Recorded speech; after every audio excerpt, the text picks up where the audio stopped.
આગળ વધીએ અને જો આજના દિવસમાં તમને અન્ય એક સ્ટોક પર ખાસ કરીને ચર્ચા કરવી છે જ્યાં આગળ તેજી છે એમાં ટાટા એલેક્સીનું કાઉન્ટર ખાસ મહત્ત્વનું છે।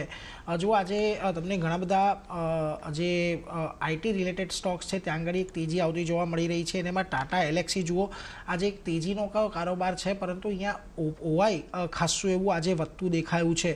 અહીંયા જુઓ 200 દિવસની મૂવિંગ એવરેજ જ્યારે ગયા ગુરુવારના દિવસથી લગભગ એમણે ક્રોસઓવર કરી છે ત્યારથી આ કાઉન્ટર એક રેન્જની અંદર ફસાયેલું છે પરંતુ 200 દિવસની મૂવિંગ એવરેજ નથી તોડી રહ્યું।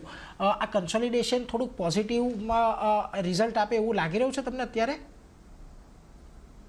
જી, ટાટા એલેક્સીમાં જે પ્રાઇસ એક્શન બિલ્ડ થયું છે ઇન્ટરેસ્ટિંગ છે। આ ઇમ્પોર્ટન્ટ રેઝિસ્ટન્સ ઝોન પાસે જ આપણે જોઈએ તો લગભગ 4 થી 5 ટ્રેડિંગ સેશનમાં એક રેન્જ બનાવી છે 7450 અને નીચેની અંદર 7300 7320 પાસે। તો લગભગ 120 પોઈન્ટની રેન્જની અંદર આપણે 5 દિવસથી કન્સોલિડેટ કરીએ છીએ।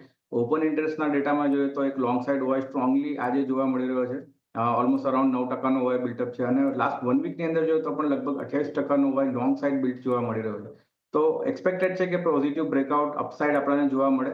લેવલ સ્પેસિફિક ધ્યાન રાખવાનું છે 7450 એની ઉપર કોઈ બ્રેકઆઉટ થાય છે સસ્ટેન થાય છે બાઇંગ માટે સલાહ છે। કન્ડિશનલ બાય છે 7450ના લેવલ્સ પર બ્રેકઆઉટ પર।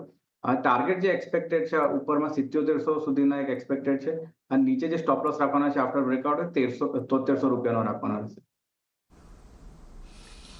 એટલે જો 7450 ને ઉપર નીકળે છે ત્યારબાદ તમારે ખરીદદારી કરવાની સલાહ ખાસ કરીને ટાટા એલેક્સી પર બનતી દેખાઈ રહી છે એટલે એના પર ફોકસ તમારે રાખવાનો છે।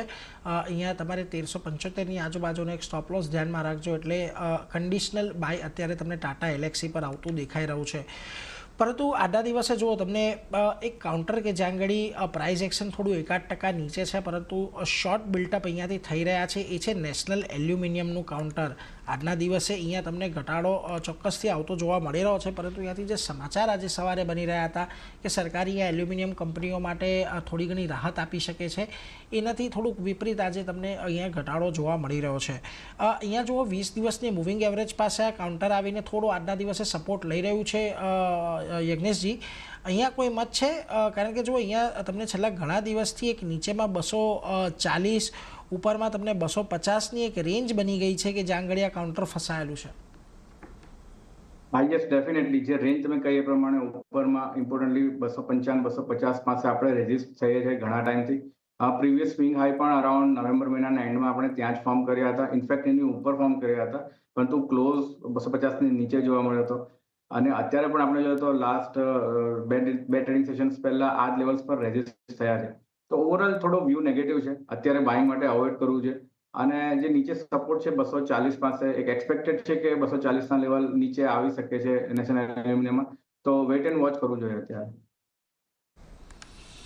થોડુંક વેઇટ એન્ડ વોચ કરવાની સલાહ અત્યારે તમને બનતી દેખાઈ રહી છે એટલે એના પર એક ફોકસ તમે ખાસ કરીને રાખજો। પરંતુ હજુ આજના દિવસે એક સ્ટોક કે જ્યાં આગળ તમને થોડું શોર્ટ બિલ્ટઅપ સારું દેખાઈ રહ્યું છે અને પ્રાઇસ એક્શન પણ એક સારી છે એના પર એક ચર્ચા કરવી છે અને એ છે જ્યુબિલન્ટ ફૂડનું કાઉન્ટર। તે જે યજ્ઞેશજી અહીંયા જો 700ની આજુબાજુના આપણે ખાસ કરીને રેઝિસ્ટન્સ બનતા જોવા મળ્યા હતા જોકે ગઈકાલે અહીંયા 713ના હાઈ બન્યા પરંતુ ક્લોઝિંગ આપણને 707 પર આવતું દેખાયું હતું ત્યાંથી આજે ફરી એક વખત વેચવાલી થોડી ખાવી થઈ છે। ઓવાઈ અહીંયા શોર્ટ સાઇડ પર વધતું દેખાયું છે લાગે છે અહીંયા જે પ્રકારનો ઘટાડો છે થોડું વિચાર કરવો જોઈએ અત્યારે ખરીદી માટે કે પછી અહીંયાથી વધારે ઘટાડાની અપેક્ષા બને છે? તમે કહ્યું પ્રમાણે બહુ interesting price action structure form થયું છે। લાસ્ટ જે ટ્રેડિંગ સેશન હતું એક ઇમ્પોર્ટન્ટ રિવર્સલ કેન્ડલસ્ટિક ફોર્મ થઈ હતી અને એ પણ પ્રીવિયસલી જે સ્વિંગ હાઈ ફોર્મ થયા હતા ઇમ્પોર્ટન્ટ રેઝિસ્ટન્સ સપ્ટેમ્બર મહિનામાં એ જ લેવલ્સ પાસે આપણે ગઈકાલે રેઝિસ્ટન્સ જોયો હતો અને ત્યાંથી આજે એક બ્રેકઆઉટની જગ્યાએ આપણને એક નીચેની સાઈડ મોમેન્ટમ જોવા મળ્યું છે।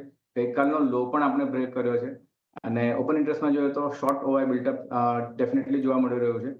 તો એ જોતા એવું લાગી રહ્યું છે કે એક પ્રાઇસ એક્શન હજુ નીચેની સાઈડ આપણને જોવા મળી શકે છે।